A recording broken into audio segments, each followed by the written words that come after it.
Cancel the wedding, Sloane, my mother demanded, not even looking up from her screen as she carelessly browsed first-class flight tickets to Paris. Piper needs this European tour to find herself after her tough year. You have $300,000 saved up. Just wire the money to her account by Friday, and you and Declan can go to the county courthouse. I stood perfectly still in my parents' massive grand foyer in Atlanta, holding a heavy velvet box filled with my carefully chosen, incredibly expensive custom wedding invitations, realizing in that exact moment that my entire life had been nothing but a funding source for my sister's ridiculous delusions. Thank you for watching the video. Before I take you back there, do me one small favor. Take a second to like and subscribe and tell me in the comments where you are watching from and what time it is where you are. It helps more than you know. My name is Sloane, and I am 31 years old. In my completely toxic family dynamic, I was never actually viewed as a daughter, a human being, or a person with my own individual needs. I was the automated teller machine. I work as a senior actuary for a major corporate insurance firm. My entire professional career is built on assessing extreme risk, meticulously analyzing complex legal contracts, and calculating long-term financial consequences. But for some inexplicable reason, I could never seem to apply that same ruthless logic to my own blood relatives. I was entirely trapped in a vicious, suffocating cycle, constantly playing the reliable, silent workhorse while my younger sister, Piper, played absolute royalty. Piper is 27 years old, chronically unemployed, and proudly calls herself a lifestyle influencer despite having absolutely no income to support her lavish aesthetic.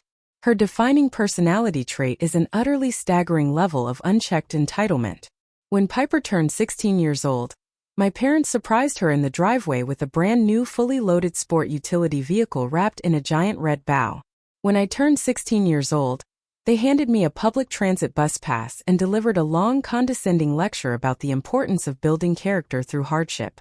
Every single corporate bonus I earned, every promotion I achieved, and every milestone I reached was instantly translated by my mother, Marin, into a brand new financial obligation to buy Piper something incredibly expensive. Family helps family, Sloane, Marin would always say, flashing a sickly sweet smile. That was her favorite phrase in the entire world. She used those 4 words like a steel snare, pulling the trap tight around my neck every single time I tried to step away and establish a boundary. But in her twisted kingdom, family only meant me helping them. The support never ever went the other way. Declan and I had been together for 8 wonderful, challenging years. We saved every single extra penny we earned, working grueling late-night shifts, skipping summer vacations, and driving extremely old cars, all to build a massive wedding and future savings fund of exactly $300,000. We wanted to host a massive, beautiful celebration in downtown Atlanta, put a massive down payment on a forever home, and establish a comfortable financial cushion for our future children. My parents had adamantly refused to contribute a single dime to the wedding preparations. Marin constantly claimed they were entirely destitute, weeping about how the global economy was just too tough for them to spare any cash. Little did I know, they were secretly draining their retirement accounts to completely pay off Piper's massive, overwhelming credit card debt from her recently failed luxury clothing brand. I had driven through a massive thunderstorm to their massive suburban house that Tuesday afternoon to personally drop off the very first batch of our wedding invitations. I was foolish enough to hold on to the desperate hope that the beautiful cream cardstock, the elegant gold foil lettering, and the sheer reality of my upcoming marriage would finally make my mother look at me with genuine pride. I walked straight into the formal living room. Piper was sprawled completely across the expensive velvet sofa, lazily filing her fingernails with an expression of absolute boredom. Marin was swiping aggressively on her digital tablet, ignoring my entrance. I set the heavy velvet box of invitations gently down onto the center of the glass coffee table. "Here they are," I said, my voice full of cautious, nervous optimism. "The official wedding invitations. I wanted you to have the very first ones." Marin barely even glanced at the exquisite, expensive paper. She sighed heavily, letting out a dramatic sound of profound, exhausted irritation. "Cancel the wedding, Sloane," my mother demanded. She did not even bother to look up from her glowing screen. "Piper needs this European tour to find herself after her incredibly tough year. You have $300,000 saved up in that ridiculous wedding fund. Just wire the money to her account by Friday, and you and Declan can go to the county courthouse. A big party is just a massive waste of resources when your sister is suffering so deeply." The massive living room went completely, utterly still. The silence in the air was absolutely freezing. Piper blew a small speck of dust off her freshly manicured nails and looked directly at me with sheer, unapologetic apathy. "You do not need a big party, Sloane.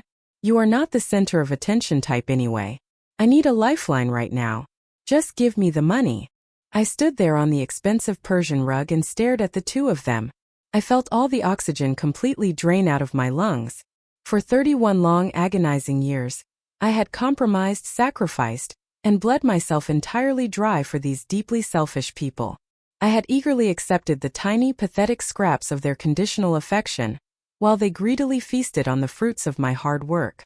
But demanding my entire life savings, the absolute foundation of my future marriage, to casually fund a 6-month European luxury vacation for a fully grown adult woman who simply refused to get a job? Something deep inside my chest completely shattered. It was not a loud, dramatic break. It was a quiet, microscopic fracture that permanently severed the absolute last remaining tie of toxic obligation I felt toward my mother. "You want me to cancel my wedding to send Piper to Paris?" I asked. My voice was completely icy. Maren finally looked up from her tablet, her face suddenly dripping with aggressive, fake concern. "Family helps family, Sloane. Why are you being so absolutely selfish when your sister is clearly in crisis?" I did not scream. I did not cry. I did not throw a tantrum. I calmly reached down and picked up the heavy velvet box of invitations from the glass table. "I will think about it," I said quietly. Then I turned around and walked straight out the heavy oak front door, leaving them alone to marinate in their own delusions. They thought they had won the ultimate prize. They truly believed they had successfully cornered their favorite prey once again. Little did they know they had just handed me the master keys to my own absolute freedom. We are taught from a very young age that blood is a permanent bond that cannot ever be broken, a sacred debt we are simply born owing. But when that blood acts exactly like a parasite, intentionally draining your spirit, your finances, and your entire future to sustain its own bottomless vanity, cutting the cord is not an act of betrayal. It is a sheer act of survival. When I finally climbed into the passenger seat of our vehicle, Declan took one single look at my drained, pale face and instantly knew that everything had permanently changed. I told my future husband exactly what Maren and Piper had demanded in that living room. I sat in the passenger seat and watched his jaw physically tighten with rage. Declan is a brilliant software engineer, a man of profound patience, deep empathy and steady logic. But seeing the woman he deeply loves treated like a disposable financial asset pushed him completely over the edge. He angrily reached for the door handle, fully ready to march inside that house and tear their golden artificial empire completely to the ground. I reached out and stopped him. I placed my cold hand gently over his. "Do not say a single word to them," I whispered. I looked down at the beautiful, expensive wedding invitations resting heavily in my lap. I thought about the massive, sprawling reception hall we had booked in downtown Atlanta. I thought about the 400 expected guests, the extravagant catering menus, the towering floral arrangements. Most of those invited guests were actually Maren's personal friends, wealthy people she desperately wanted to impress to maintain her fake socialite status. The entire wedding was quickly becoming a massive theatrical show for a family that did not even genuinely love me. "They do not want a daughter," I told him, my voice completely devoid of any remaining emotion. "They want an automated teller machine. And the machine is permanently closed." Declan looked deeply into my eyes. He clearly saw the massive psychological shift that had just occurred. "What do you want to do, Sloane?" If they want me to cancel the Atlanta wedding, I will absolutely cancel it. But Piper is not getting a single penny. Over the next 48 hours, my intense professional training as a corporate actuary entirely took over my brain. I meticulously analyzed every single vendor contract, every security deposit, every cancellation clause, and every service agreement. Declan and I sat at our small kitchen table late into the night, making dozens of phone calls and sending rapid emails. We formally canceled the massive reception venue. We canceled the luxury caterer. We canceled the 10-piece live band. We lost a few $1,000s in strictly non-refundable deposits, but the vast, overwhelming majority of our massive wedding fund remained completely, entirely untouched in our joint high-yield savings account. Maren confidently texted me every single morning without fail. Send the bank transfer confirmation by Friday afternoon, Sloan. Piper really needs to book her first-class tickets before the seasonal prices go up. I replied with simple, incredibly vague statements to keep her completely off my scent. I am handling the financial funds right now. Things are currently in motion. Things were absolutely in motion, but certainly not in the direction my greedy mother anticipated. Instead of handing my life savings over to my horribly spoiled sister, Declan and I contacted a high-end, ultra-exclusive luxury travel concierge. We took a massive portion of that $300,000 fund and completely purchased an absolutely staggering private island resort package in the remote Maldives. It was a 2-month, all-inclusive, totally secluded honeymoon and private wedding ceremony. The package featured a massive overwater luxury villa with glass floors, private gourmet chefs, daily and room spa treatments, and complete, total isolation from the outside world. We quietly went to the local county courthouse on a rainy Thursday morning, stood before a judge, and legally signed our official marriage documents. We were officially legally husband and wife. There was no grand audience staring at us. There was no Maren desperately trying to steal the spotlight. There was just Declan, myself, and a profound, overwhelming sense of peace. That Friday night, exactly when Piper was supposedly waiting by her phone for her bank account to magically swell with my hard-earned money, Declan and I happily boarded a first-class international flight across the entire world. I confidently turned my cellular phone on airplane mode as the heavy wheels left the dark runway. The silence in the luxury cabin was utterly exquisite. We safely arrived at the remote private island after a long journey of pure, unadulterated luxury. The ocean water was a blinding crystalline turquoise. The soft white sand was perfectly untouched by crowds. We stood totally alone on the private beach at golden hour, surrounded by the sheer, staggering beauty of the Indian Ocean, and exchanged our personal wedding vows. I wore a simple, elegant silk dress. Declan wore a tailored linen suit. We quietly promised to aggressively protect each other from anyone who ever sought to tear us down, regardless of what shared bloodline they tried to claim. Immediately after the gorgeous ceremony, we sat together on the expansive wooden deck of our private overwater villa. The bright sun was slowly dipping below the horizon, painting the expansive sky in utterly magnificent shades of deep violet and bright gold. I happily poured 2 large glasses of incredibly expensive vintage champagne.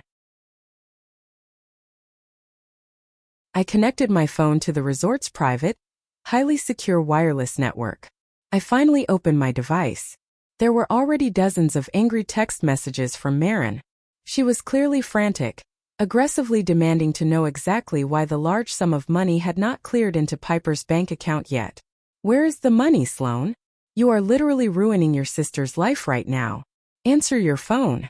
I absolutely did not reply to her hysterical messages. Instead, I casually opened my social media applications. I carefully selected a single, absolutely flawless photograph from earlier that day. It was a beautiful image of Declan lovingly holding me in his strong arms right on the pristine beach, the massive luxury water villa towering impressively in the background, our expensive new wedding rings perfectly catching the fading tropical sunlight. I typed a very simple, extremely direct caption: Honeymoon era. 0 family allowed. I confidently hit publish. Then I completely powered off my phone, walked straight into the master bedroom of the villa, and securely locked the device inside the heavy steel safe hidden in the closet. I did not look at that screen again for an entire week. 7 days later, I finally unlocked the heavy steel safe. I poured myself a large iced coffee, sat comfortably on the padded sun lounger overlooking the ocean, and turned the cellular phone back on. The device practically vibrated completely out of my hand. The digital notifications violently flooded the glowing screen like a massive avalanche. 340 missed phone calls.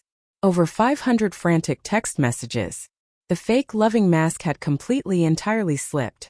Marin's traditionally sweet, manipulative tone had totally evaporated, quickly replaced by the rabid, unhinged fury of a desperate predator that had just permanently lost its primary food source.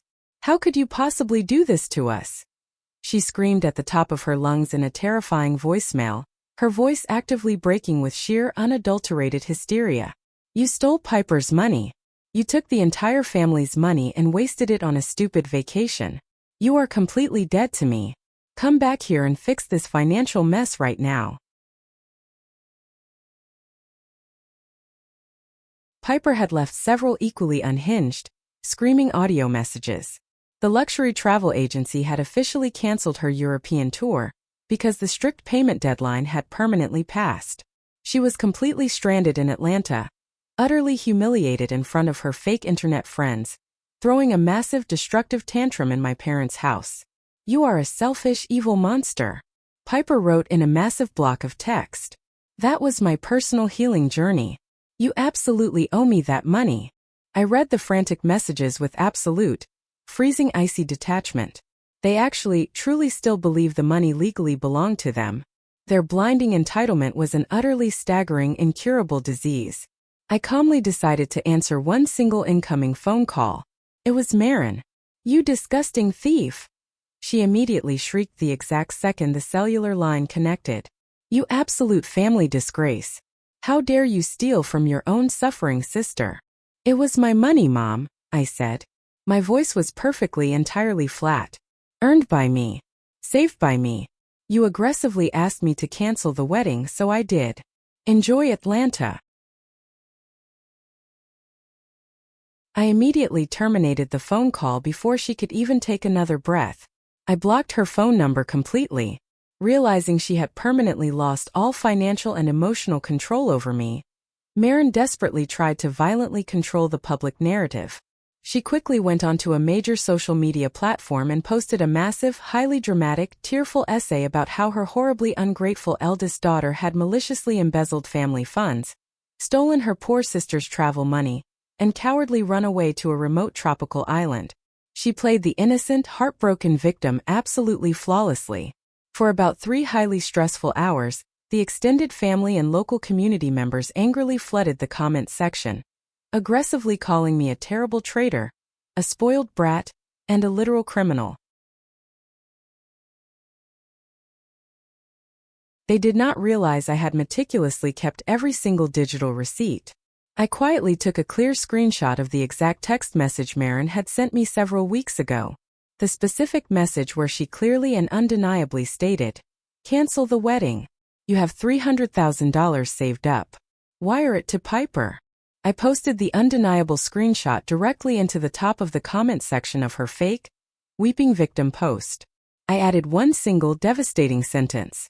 "The automated teller machine is permanently closed, Marin." The public impact was completely instantaneous. The perfect, loving facade she had meticulously maintained for several decades utterly crumbled into absolute dust. The angry relatives who had been aggressively sharpening their pitchforks suddenly fell completely silent. The undeniable written proof of her blatant financial extortion was sitting right there on the screen for the entire world to clearly see. Aunt Blythe, Marin's older sister and genuinely the only single person in the entire extended family with a functioning moral compass, immediately replied to the public comment thread. "Marin, you are an absolute parasite. You actively tried to rob Sloane's wedding fund to pay for Piper's constant laziness. You should be completely ashamed of yourself." Within exactly 10 minutes, Marin frantically deleted the entire social media post in sheer, overwhelming public humiliation. But the aggressive desperation of a completely toxic family knows absolutely no bounds. A few days later, a highly formal email arrived directly from my father, Vance. Vance had always been a deeply passive coward, constantly hiding silently behind Marin's loud tyranny.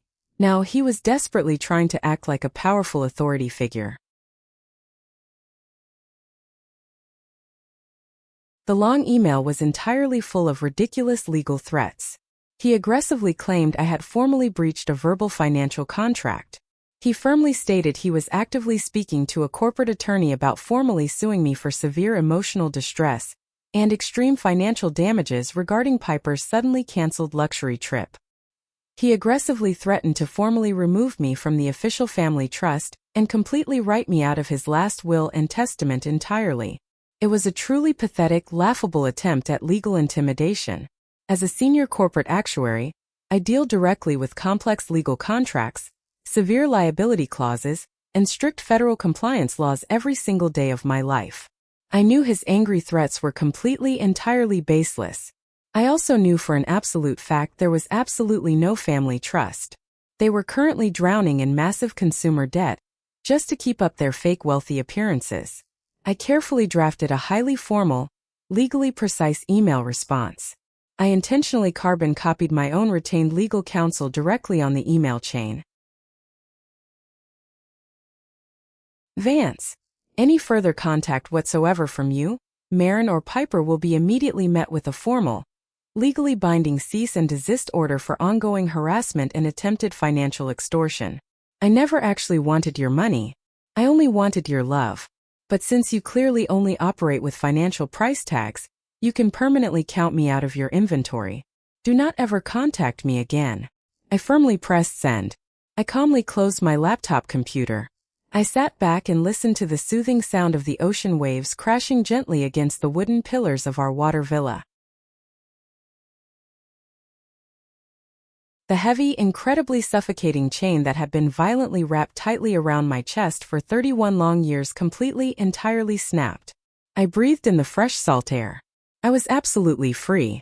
6 peaceful months later, I am happily sitting on the wide front porch of the beautiful, expansive new home Declan and I easily purchased in cash with the massive remainder of our protected savings. The bright sun is shining, my morning coffee is warm, and my peaceful life is completely my own. I occasionally hear small updates through Aunt Blythe.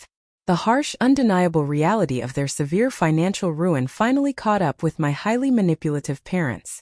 Without my steady, reliable income to quietly subsidize their fake luxury lifestyle, the bank formally foreclosed on their massive Atlanta home.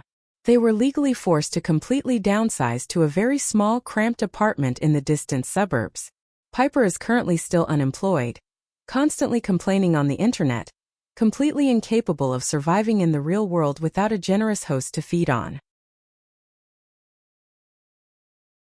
They greedily tried to rob their automated teller machine, and in the incredibly destructive process, they completely destroyed their own fake kingdom.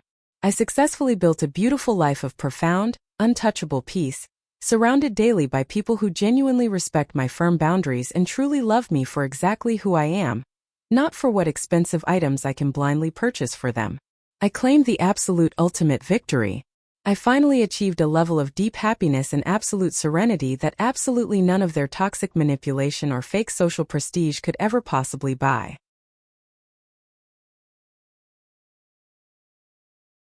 What would you have done if your family aggressively demanded your entire wedding fund to pay for a luxury vacation? Let me know down in the comments. If you enjoyed this story of justice being served, please hit that like button, subscribe to the channel, and share this video with someone who desperately needs a reminder to protect their own boundaries. See you in the next story.